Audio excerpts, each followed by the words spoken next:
In ancient Greece, the Sophists were these tutors who used to go around charging people money in order to show them how to use speech to win arguments. They didn't really focus on what the truth of the matter is, but just on whether somebody can look as if they are winning an argument. So their focus was on the persuasiveness of speech. Although there might have been some sophists, and I'm sure there were, that were concerned with the truth, they had the reputation of just teaching for money and of showing people how to win arguments and how to make even bad arguments look like good ones.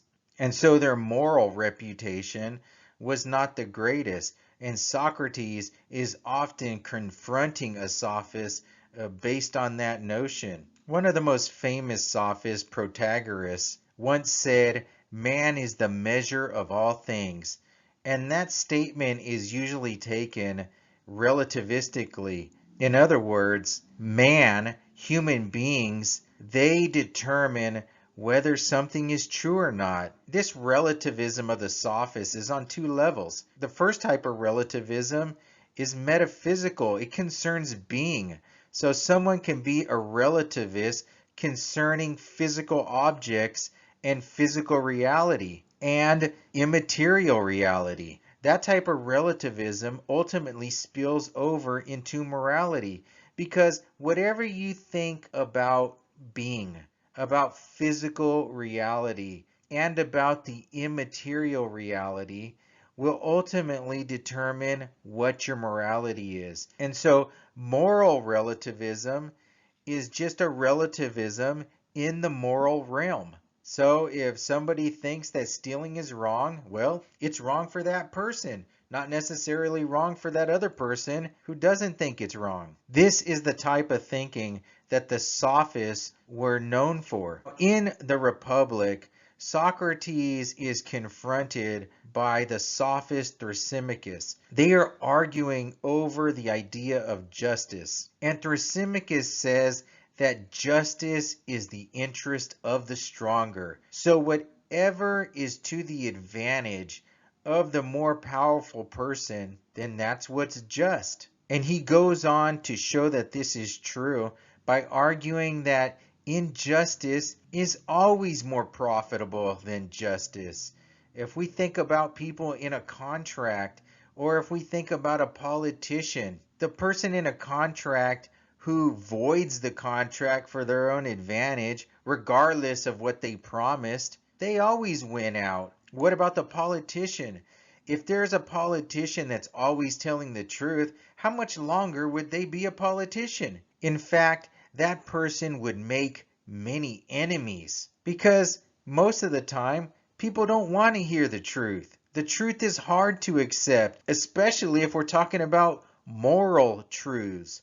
Justice is the interest of the stronger because it is more profitable than injustice. And the only people that don't agree with this are the weak people. They're not strong enough to benefit from injustice. But if they were strong enough, they would change their mind and they would agree with Thrasymachus. In order to make the point even further, Socrates enters a discussion with Glaucon, and Glaucon gives the story of Gyges, and this story is meant to really prove the point of what Thrasymachus is saying. In the story of Gyges, Gyges is a shepherd, and Gyges is in the field one day and he notices some commotion, and he goes over to where the commotion is taking place, and there's a dead body. And on the hand of the dead body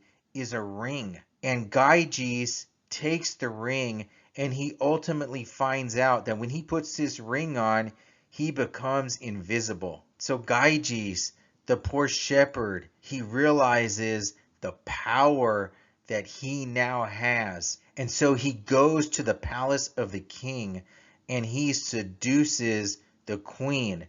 And with the queen's help, he eventually murders the king. And the point being made in this story is that who wouldn't do something like this? If you had the power to do injustice with no fear of being caught, you would do it. Just think about all the things that you would do personally if you had this ring of Gyges and you can make yourself invisible. Even if you think that you're a good person, wouldn't you do one or two minor things that are different that you normally wouldn't do if you knew people would see you? Then who's to say that you won't do more? In fact, the point being made by the story of Gyges is that you would do more. You would do whatever you wanted to as long as you knew you wouldn't get caught. This is the nature of human beings, and this is the nature of justice.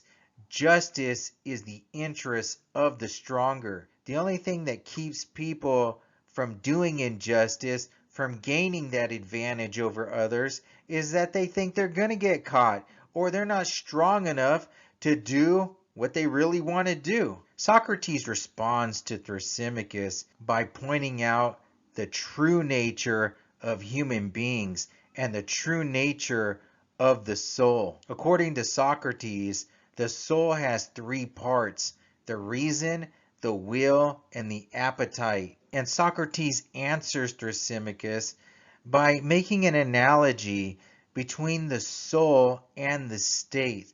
So just as the soul has three parts, the state also has three parts.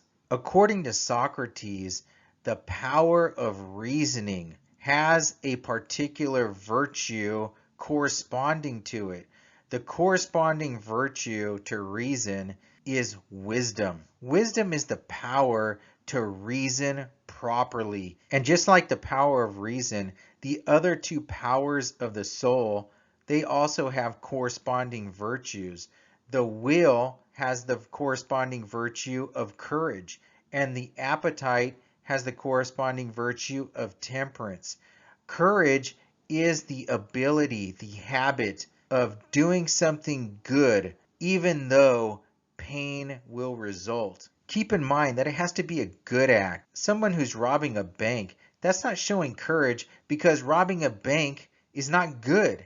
It has to be a good act for it to be courageous. Now, concerning the appetite and temperance, temperance is the ability to control your lust, to control your desire for things like eating or drinking or sleeping. Just like the human being has these three parts of the soul that are governed by these virtues, the state also has three parts, and they are governed by the same virtues. The last virtue of justice governs the entire soul, just like it governs the entire state. Justice is when the three parts of the soul are working in harmonious order. This right here is describing a virtuous individual. A virtuous individual is not a disturbed individual. It is someone who acts properly and is happy. Why are they happy? Because they do the right thing, and they are able to take on hardships because they can control their desires. And a virtuous individual has courage. They could take the pain involved with hardships. Socrates, based on that explanation of the soul and the state, is going to give the real refutation of the argument from Thrasymachus. The real refutation is that the tyrant, the unjust person, their soul is disordered. What makes a tyrant is injustice. They are not fair to people. They're not even fair to themselves. The tyrant, because they have accepted injustice, because they choose to be unjust, the three parts of the soul are not in their proper order. Normally, it's the appetite that is too large. It has overtaken the other parts of the soul. It has overtaken the will. It has even overtaken the reason. The individual tyrant, they are unstable. They are disturbed. Because when a person is filled with vice, with bad habits, they are not capable of governing themselves. Socrates says that the soul of the tyrant is insatiable. It is incapable of being satisfied. Just think about someone you may know with a bad habit, or if you have a bad habit, sometimes the bad habit can be insatiable. Whether it's drinking too much soda or eating too much pizza, it feels as if you're not in control. This is why Socrates says that the tyrant is enslaved. Because someone with a bad habit, with a vice, is always enslaved. This is the life of the tyrant. This is the life of the unjust person. Because they have chosen to be unjust, the parts of the soul are not in their proper order. And so the reason and the will have been diminished and most likely taken over by the appetite. And so Socrates' answer to Thrasymachus is that the tyrant, the unjust person, they are not gaining no advantage over the just person. The just person is happy. The just person is content. The soul of the just person is harmonious, whereas the unjust person, the soul is not harmonious. The unjust person is constantly in a state of discord. I mean, it is difficult for an unjust person to have real friends because the unjust person is cheating, stealing, lying. So this type of person, when people are around them, they're constantly wondering if they're being found out. Maybe if somebody is plotting against them because they have plotted against other people. They live in agony. They live in fear. They're worried about themselves. They're even worried about their family, lest the people that they were unjust to seek revenge on their family. They are living a double misery. It is the double misery of the tyrant. The tyrant, the unjust person, they are not in control of themselves. That is the first misery. The second misery is that this type of person is most likely, by their behavior, to put themselves in a situation that they are least likely to handle properly. If there's an individual that cannot control themselves with drinking alcohol, eventually that individual will develop some sort of disease, some sort of ailment, and they may have to go to the hospital, or they'll be bedridden where they cannot drink any more alcohol. And who is less likely able to deal with the situation where they are not able to drink alcohol? The alcoholic. Another example would be someone who has an insatiable lust for eating. Say there's an individual that likes to eat overabundantly every day. Well, if you eat too much every day, you could develop diabetes. Now, if somebody develops diabetes from eating too much, what is one of the cures for this? Not eating so much or watching what you eat. So that individual will have to avoid those foods that got that individual in the place they are now in.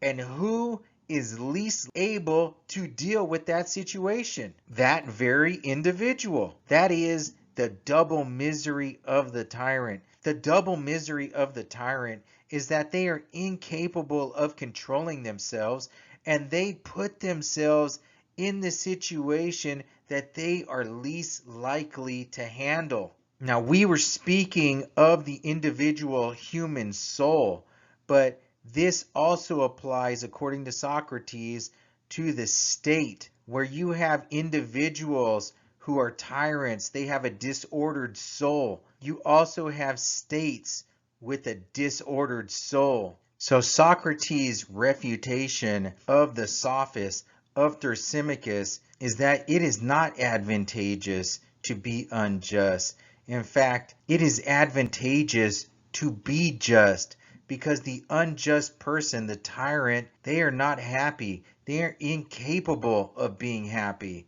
and the just person can be truly happy.